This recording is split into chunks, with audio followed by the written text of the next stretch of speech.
যে জায়গাটিতে এখন অবস্থান করছি সেটি হলো হজরত বদর শাহ কাশ্মীরি রহমতুল্লাহ আলাই রওজা শরীফ। এটি ঘোড়াপীর মাজার বাঁশবাড়ি, মির্জানগর, আশুলিয়া, ঢাকা।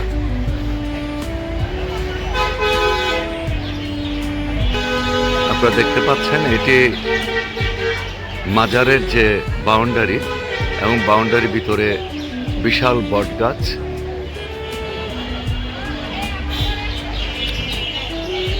খুব পুরনো বটগাছ। এটা বাউন্ডারির ভিতরে বিভিন্ন ঘর রয়েছে। এখানে আরেকটি বটগাছ রয়েছে, বিশাল বটগাছ। এগুলো সব পুরনো, অনেক আগেকার আমলের সেই বটগাছ।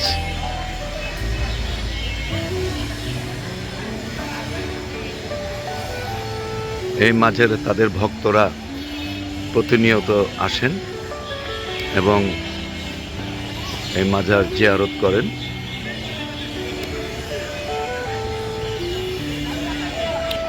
এটি পাগলদের বিশ্রামাগার, যারা ভক্ত পাগল, মাজারের যে ভক্ত পাগল।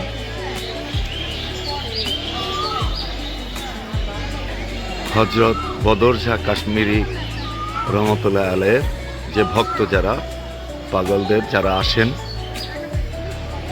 তাদের জন্য এটা বিশ্রামাগার। এই সেই মাজার যেখানে হজরত বদর শাহ কাশ্মীরি রহমতুল্লাহ আলাই ঘোড়াপীরের মাজার শরীফ, এই শরীফ এখানে উনি শায়িত আছেন। বিভিন্ন দূর দূরান্ত থেকে ভক্তরা এসে এখানে ওনার জন্য এখানে এসে দোয়া নিয়ে যান।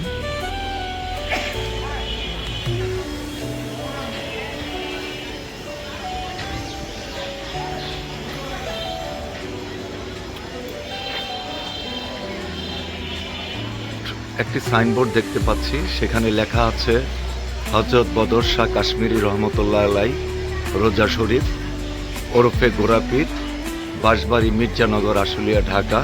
মাজার জিয়ারতের যে নিয়মগুলো এখানে দেওয়া আছে আপনারা দেখতে পাচ্ছেন।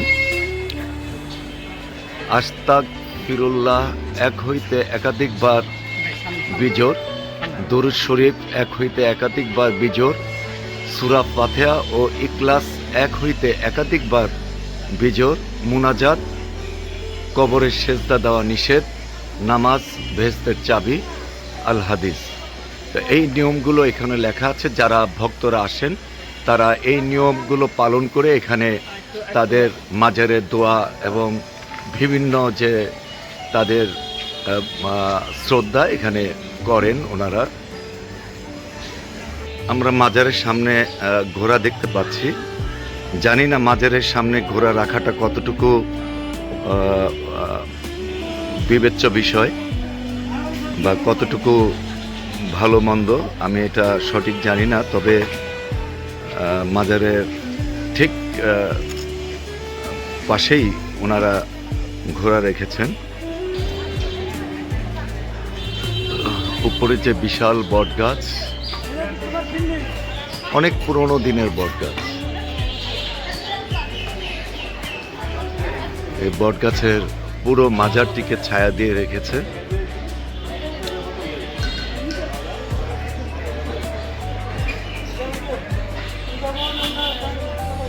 যাক, আমি আপনাদের সামনে ছোট্ট একটি প্রতিবেদন তুলে ধরেছি।